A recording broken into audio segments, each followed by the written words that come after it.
Hi everybody, my name's Naomi and this is Extra-ordinary.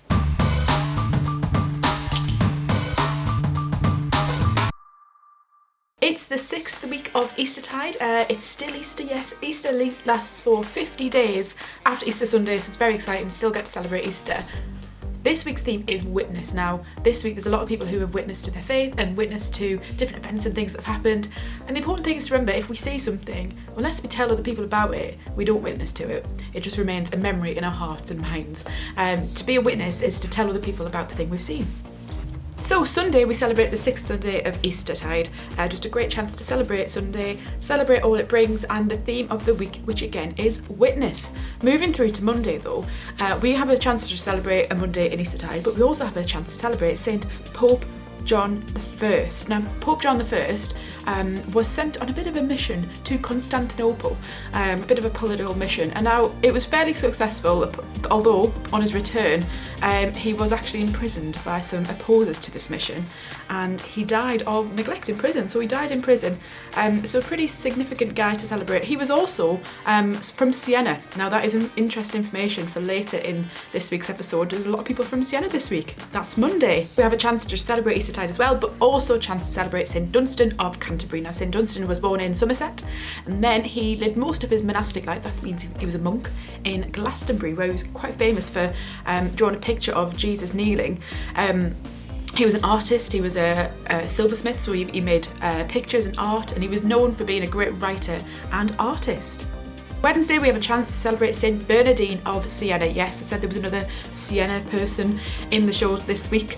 So St Bernadine is patron saint of advertising, marketing and kind of communication as well. He was really into communicating all of his thoughts and the thoughts that came to him from God. These were quite controversial thoughts, some of them. Some of them were definitely controversial then, and some of them would be controversial now. But he believed, and they were from God. So he was going to communicate them in the best way possible, trying to get the message out to people in creative ways as well. Thursday is a very exciting day. Thursday is the Ascension of the Lord. So this is the day when 40 days after Easter, Jesus ascends back into heaven.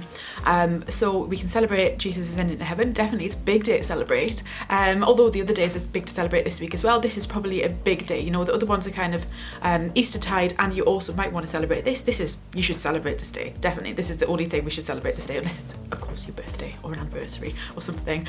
But the Ascension of the Lord, let us know what you're doing. Are you doing it like walk up a mountain or something, or like look at some clouds? I don't know, but there's lots of different symbolism around this day. You know, mountains, clouds, ascending. There's a great song called The Ascension by Phil Wickham. You might want to listen to that today or on Thursday if you're not watching on Thursday. But yeah, great day to celebrate the Ascension of the Lord on Thursday. And towards the end of the week, we have a chance to celebrate Saint Rita of Cascia. Now, even from a very early age, Saint Rita, it was clear that she was blessed by God, because a weird thing happened. Bees would come to her as a baby and leave honey at her lips, and that was seen as a sign that this baby was blessed by God. Now, going through her life, she lived a fairly normal life, Saint Rita. She didn't become a religious sister until quite late on, after her husband sadly died. She became a member of the Augustinian community, and then she was really well known for the efficiency of her prayers. So her prayers were really answered pretty quickly, which is always a useful thing, I would think. I would love to have Saint Rita by my side. And also something called the mortification of flesh, which just means fasting. So she's really into fasting, and although it didn't come easy to her, she was really committed and dedicated to that act of service to God. So the final day of the week, Saturday, is just a chance to celebrate the 6th week of Eastertide. What have you been up to this week? Maybe think about that theme of witness, and looking forward to the theme that will be set for the next week, where you get a challenge. Let us know what you're up to this week, and see you soon. Goodbye.